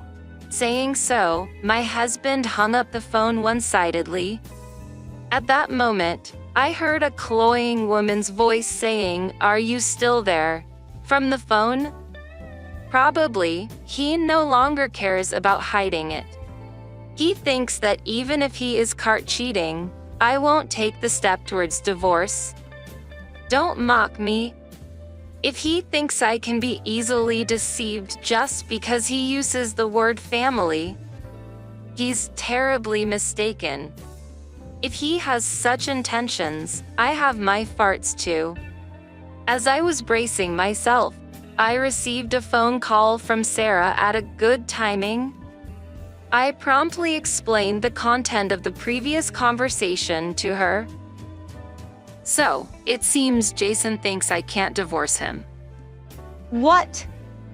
How dare he underestimate you like that? I know, right? Well, I plan to divorce him, but the main problem is what to do after the divorce. What do you mean? You see, Sarah, you know? The house I'm living in now is my own. So even if I divorce him, I don't know if he'll leave immediately. And he knows the address, so he might come back. I see. Sarah fought for a moment, then said happily, "That's it." Hey, Emma. I have a good idea. Huh? The idea that came out of her mouth made my eyes widen. But now, I have no time to hesitate. I accepted her proposal and decided to proceed with the plan while being hospitalized. A few days later, today, Jason is coming back from his trip with his mistress. Having already been discharged from the hospital, I was anxiously waiting for his reaction. As expected, I got a call from Jason in the afternoon. "Hello?" As I answered the phone nonchalantly, he began to shout angrily as soon as he opened his mouth. Hey. What the hell is this? What do you mean? What is it? Our house. All the stuff except mine is gone. Yeah, that's right. What about it? What? Where are all the furniture and appliances? Don't tell me you sold them to spite me. Of course not. I've moved them to my new place. Huh, new place. He seemed quite surprised by the word new place. He probably didn't have the idea of me moving out on my own in his mind. Jason continued to blame me in a strong tone. Don't be ridiculous. Moving out on your own. We need to talk. Tell me the address. Huh? No way. What? Are you okay with me not coming back? Yeah, I'm fine. What? I don't want to see you anymore, so I moved out without telling you. Oh, by the way, I've already sold that house. Please get your stuff out within this month. What? What are you saying? Don't you get it? I'm saying, let's get a divorce. I finally confronted him with a divorce. He seemed quite confused, repeating unintelligible words over the phone. Whether he was upset about me bringing up divorce or not, he soon began to lecture me arrogantly. Do you know what you're saying? Divorce means you lose your family. I know that, but we weren't a family anymore, right? Don't mess with me. I've always been with you as a family, as a husband. If you insist on divorcing, give me property. Huh? Property? Do you even understand your situation? You're the one who should be paying the division of property. What? It's not what, you know? Just to let you know, I've gathered more than enough evidence of your infidelity. Of course, I'll tell your mistress everything. The voice of my husband on the other end of the line grew increasingly quieter, and I could sense his anxiety through the phone. Realizing that he was the one being asked to pay the division of property, he seemed frightened, and his attitude suddenly changed, starting to plead with me. Wait! It was my fault. Yes. I'll break up with her. I'll make it work as a couple with Emma. So, please, spare me from the division of property. My husband repeatedly pleaded with me pathetically. Each time he did, my feelings for him cooled down and gradually turned into irritation. As if to completely cut off all my feelings for him, I exclaimed loudly, "Enough. You cheated on me over and over and made a fool of me, and now you say forgive me? Don't mess with me. I don't consider you my family anymore. A man who cheats leaving his sick wife behind. I don't need you. Emma, please, listen to me. You don't want to be alone, do you? Why should I care about what you have to say? Your excuses aren't even worth listening to. I'm not going to depend on you anymore. I don't need a family like you. Fall to hell with your mistress. I hung up the phone unilaterally and blocked his contact. From then on, all my dealings with him were handled by the lawyer I had been using for some time. Even my husband, who was initially reluctant to divorce, was scared by the liar's divorce mediation and finally agreed to divorce quietly. I demanded a lump sum of division of property from him, whether he had told her that it will never be found out. The mistress was outraged by his lie, and she ended her relationship with Jason. As she was a junior at the company, the topic of my ex-husband's infidelity became a hot topic within the company. Unable to bear it, he voluntarily quit his job. All that was left for Jason was debt. Even when he asked his parents for help, they promptly disowned him. He's now struggling to repay his debts, working multiple part-time jobs as he can't find a new full-time job. On the other hand, I've started a fresh new life, as my ex-husband knew about the cafe I used to work at. I submitted a request for a transfer and am now working at a different branch. I can't thank Sarah enough for this proposal. She's coming back to the country for a while soon, and I plan to thank her properly then. I've decided to stop being trapped by the word family. From now on, I want to cherish those who take care of me, just as they do me.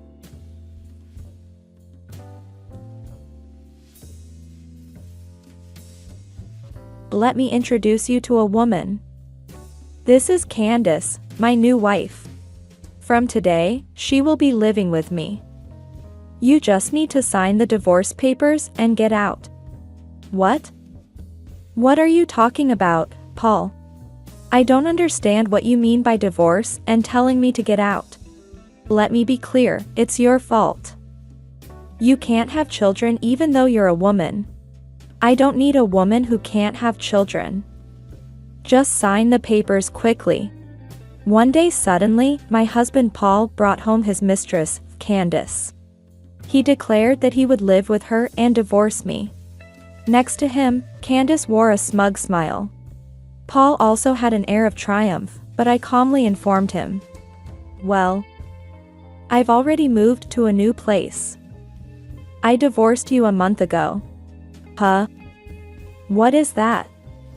It's pointless to lie about it now. I understand you're upset, but it's useless. It's funny how you say that, ma'am. You can't just decide to divorce on your own, can you? I'm carrying Paul's child. You're completely defeated. It's unsightly, so pack your things quickly. Despite being looked down on by my husband and Candace, I was only stating the facts. I knew everything. That's why I had been preparing for retaliation until today. No matter how much they apologize, I will never forgive them. I will make them realize how foolish they are. Right after I smirked slyly, my mother-in-law appeared from another room. Seeing me, she began to smirk as well, just like Paul and Candace. Janet, you're still here? You've heard from Paul, haven't you? Please divorce him quickly. I don't want you to cause him any more pain. Mom, listen. Janet says she divorced me a month ago. That's impossible. Really, Janet, you're such a bad wife. You're infertile and now you've gone mad? You can't submit a divorce application without his signature. Indeed, like mother, like son. Their contemptuous looks were identical. Genetics are indeed frightening. I sighed heavily and then slowly began to speak. You're right, Mother. I can't submit it without his signature. But if I have Paul's signed divorce application, then a divorce is possible. Do you understand now? I submitted the divorce application with his signature. What are you talking about? When did he sign the divorce papers? Stop talking nonsense. There's no nonsense. He definitely signed it in front of me. He just doesn't remember. At that point, my husband seemed to realize something and spoke up. Janet, did you make me sign while I was sleeping? If so, that's despicable. Making me sign the divorce papers without my knowledge, what were you thinking? I see, there was that option. Well done, Paul. Yeah. You seem to be really clever and cunning. But unfortunately, that's not what happened. As I said, you signed it in front of me. You always threatened divorce whenever I slightly disagreed with you. You brought out the already filled out divorce papers when you were drunk. I just submitted them to the lawyer. You really don't remember, do you? Paul, I didn't hear anything about this. Do you really not remember? I wouldn't do such a thing. I'd like to say, but honestly, I don't remember. Anyway, I submitted it a month ago, so the divorce is finalized. I've also moved to a new place, so I'll be leaving soon. As I spoke in a matter-of-fact tone, my husband appeared frustrated. But when Candace placed her hand on his shoulder and smiled, he puffed up his chest as if triumphant. When I think about it, there's no problem. It has just saved me the trouble of going to the lawyer. Now I'm officially single. All that's left is to remarry Candace and start a new life. How does that feel, Janet? Frustrating, right? You did a good thing for a useless woman who can't have children. Will you pack your things and leave next? I always thought you were not a match. Paul works for a well-known large company. He's elite. With your ordinary looks and below-average everything, Janet, you are as different as night and day. Thus, with similar expressions, both my husband and mother-in-law were triumphant. I had heard my mother-in-law bragging about her son more than enough since getting married. I was even forced to sit straight and listen for more than an hour at a time. Just the other day, the president personally praised him. His promotion is guaranteed. That's my Paul. A woman like Candace is suitable for him.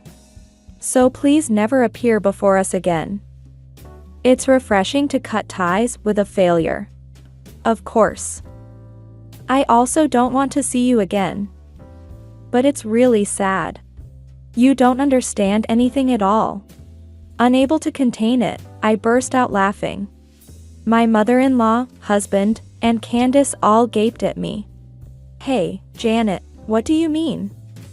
What do you mean by saying we don't understand anything? I won't allow you to insult not just me but also my mother. I'm not insulting you. I just feel pity. Mother-in-law and you're good at finding faults in others but blind to essential things. Right, Candace? As I turned my gaze to Candace, she averted her eyes. Seeing this, both my husband and mother-in-law looked perplexed. Here, I hit the core of the issue. Paul, you can't remarry easily, you know? Because she already has a husband. Silence enveloped the room.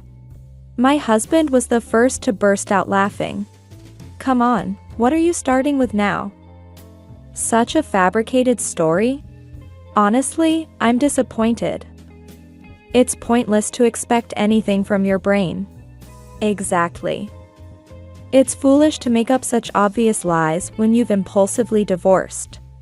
And now have no way back. Seizing the moment, perhaps to ride on the momentum, Candace wrapped her arms around my husband's and pressed her body close to his. The sensation of her soft skin made his nostrils twitch visibly. It was utterly disgusting. Your wife is just jealous because she is infertile. Please don't bully her too much. Then she said to me, it's sad for someone who couldn't be blessed with a baby and was abandoned by the person you loved most. You are the pitiful one. Candace is really the best. She's just great. Unlike the infertile failure Janet, she has a big heart. Yes, Janet is a pitiful person. She wanted children but couldn't have any, and her future looks bleak.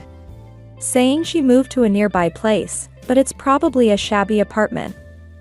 Well, it suits you, Janet. The three of them teamed up and threw snide remarks at me one after another. Like they were playing a coordinated game. Well, I had anticipated this, so there was no need to panic. I just needed to make my next move calmly. It's easy to say anything about a poor infertile woman, isn't it? But everyone, can you say the same after seeing this? What is this? I handed a piece of paper to Candace, who slowly began to read it. Right after that, her face drained of color so quickly you could almost hear it. What's wrong, Candace? You froze all of a sudden. What's written on this piece of paper? What? My husband, who checked the content next, turned just as pale. Realizing something was terribly wrong, my mother-in-law snatched the paper from Candace. This can't be true, can it? It says here that Paul is infertile? I'm sorry to say, Mother, but it's true. The reason Paul and I couldn't have children was not because of me, but because of him. When I started infertility treatments, I asked him to cooperate as well. It's something that makes sense only when both partners participate. However, he blamed the infertility on me and left all the treatment to me.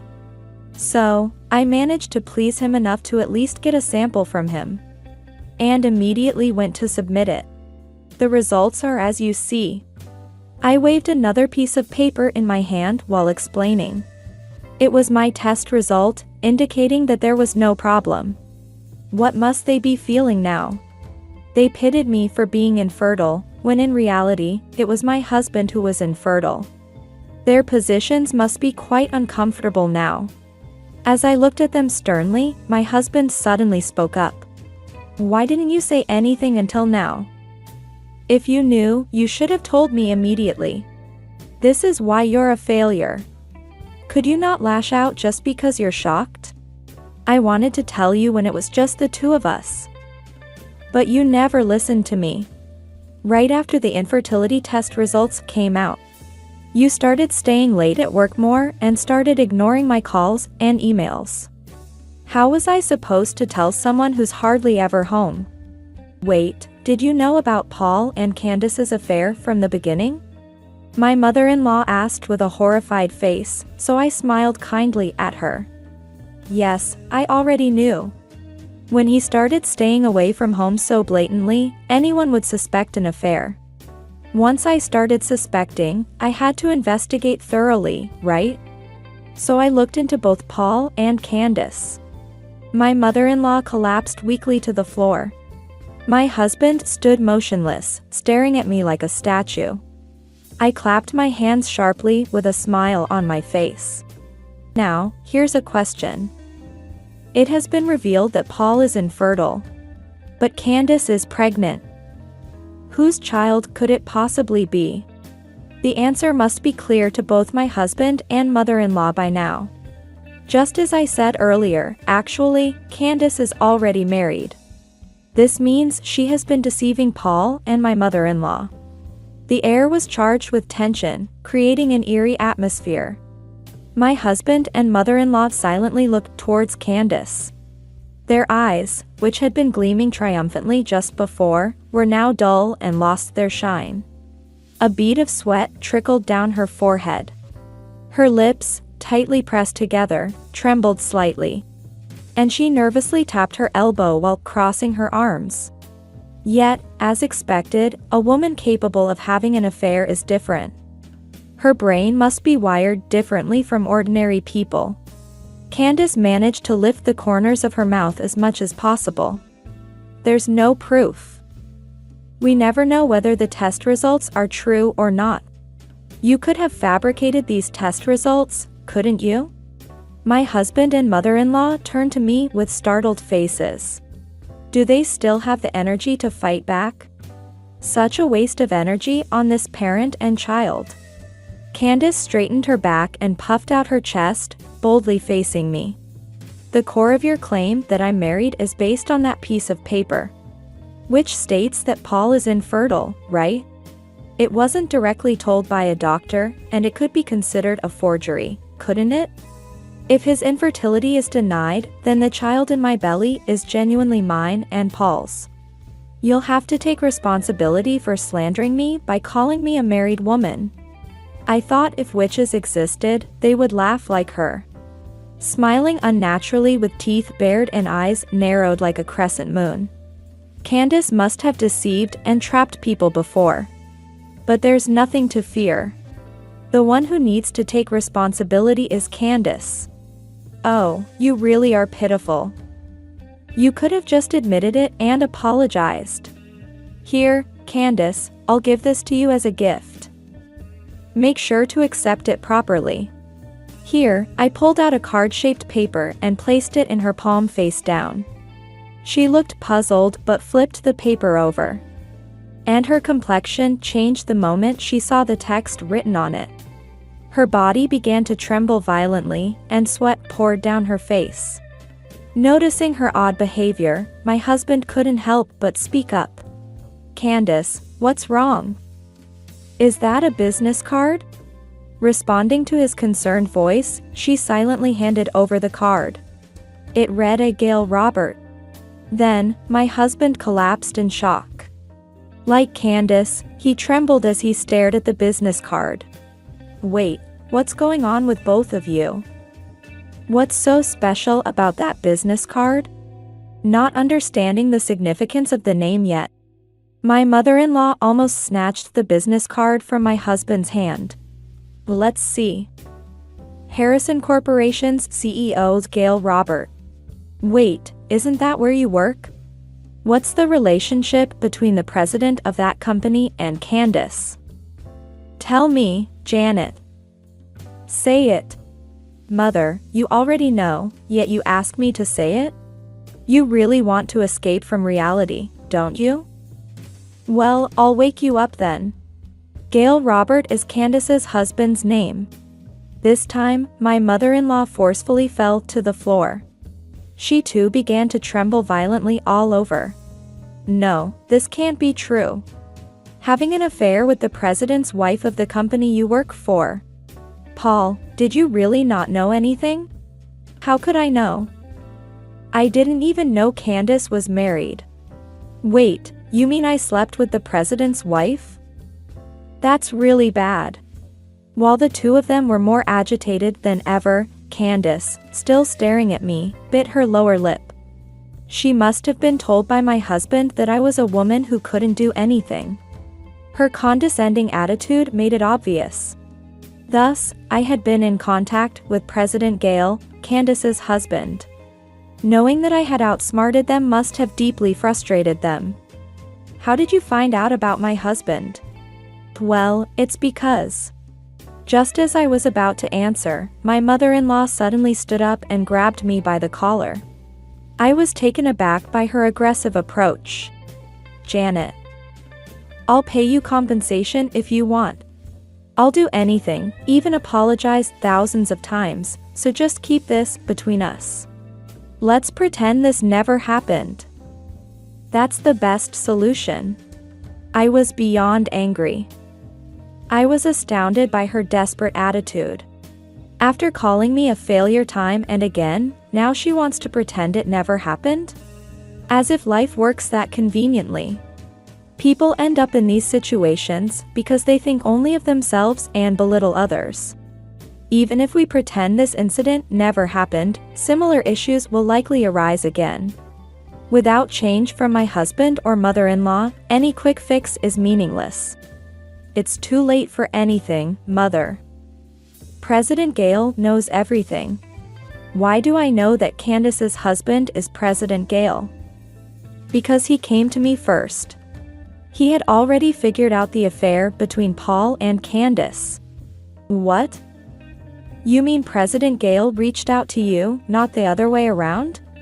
Everything's out in the open? As I quietly nodded, she collapsed like a puppet with its strings cut. President Gale had sensed the signs of Candace's affair and started an investigation. It seems he was more thorough than I was. It seems that President Gale is preparing to divorce Candace.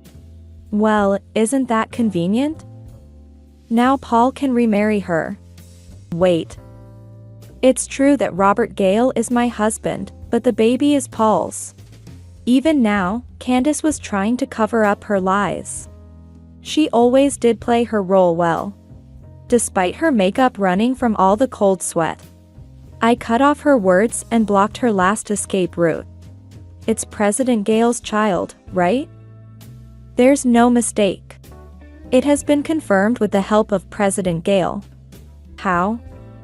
I don't remember anything. Didn't President Gale ask you to have your blood drawn? Well, he did say it might be good to check my health or something. She looked bewildered. The glamorous image she had when she first entered our home had completely vanished.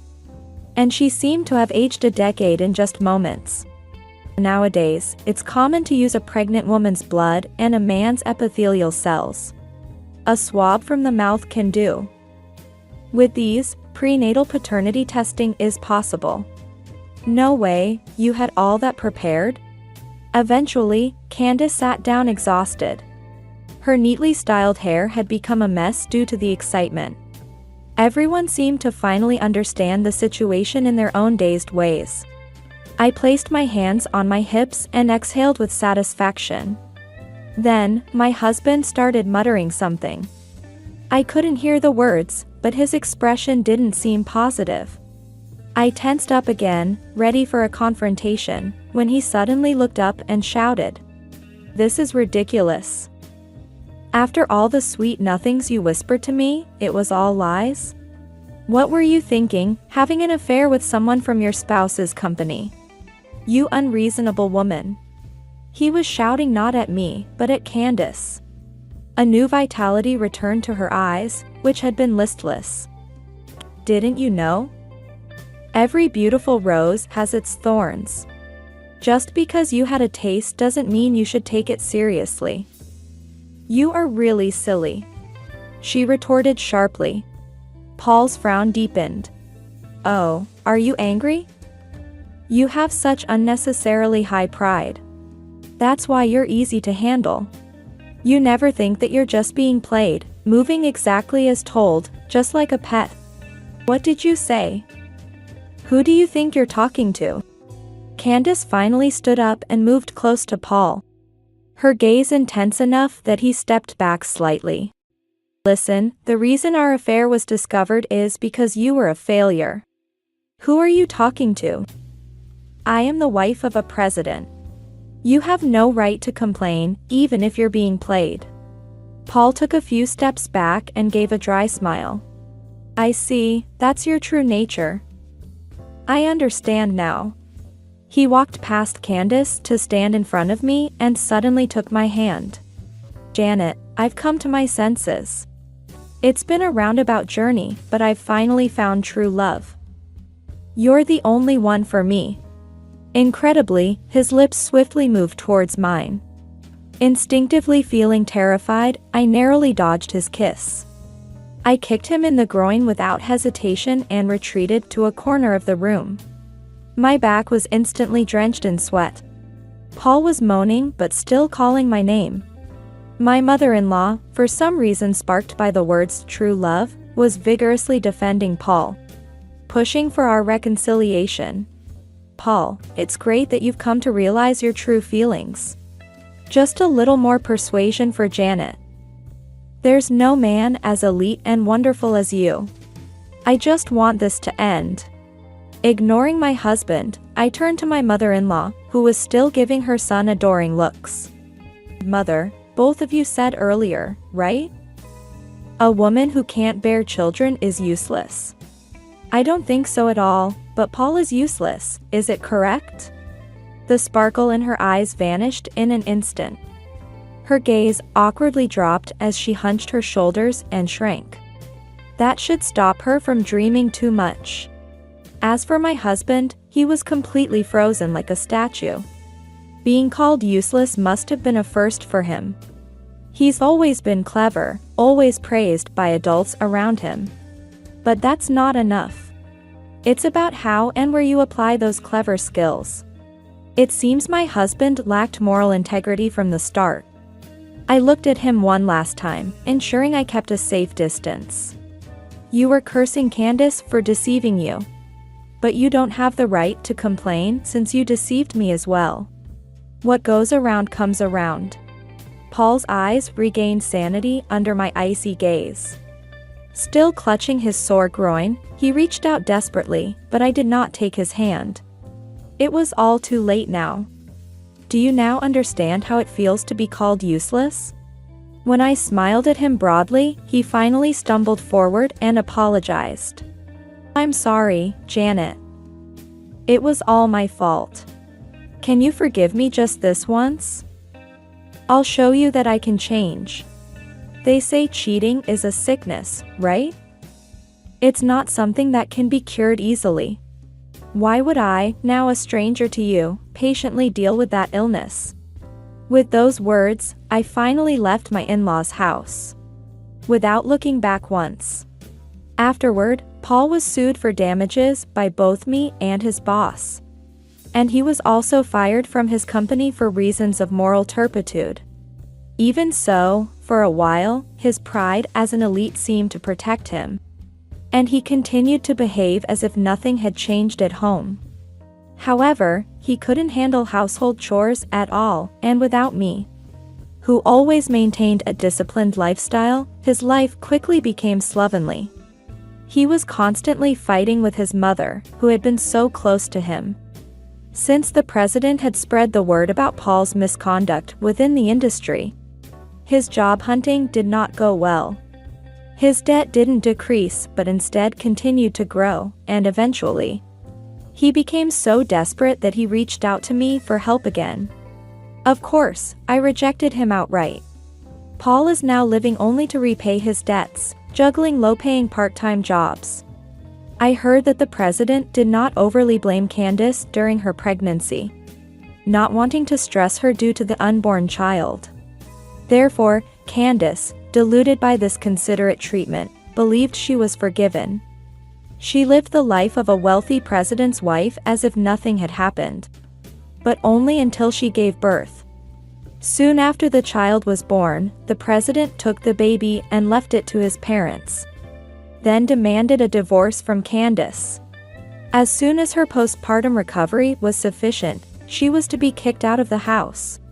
And hysterical crying could often be heard from the house at night. Meanwhile, I managed to find a new job and began a carefree single life. A life without anyone attacking me unilaterally was truly stress-free. As I lived nurturing myself, I remarried a few years later to someone I met through work. The following year, I fulfilled my long-held desire to have my own child. Holding the tiny life in my hands was more lovely than I could have imagined. And I vowed to dedicate everything to making this child happy.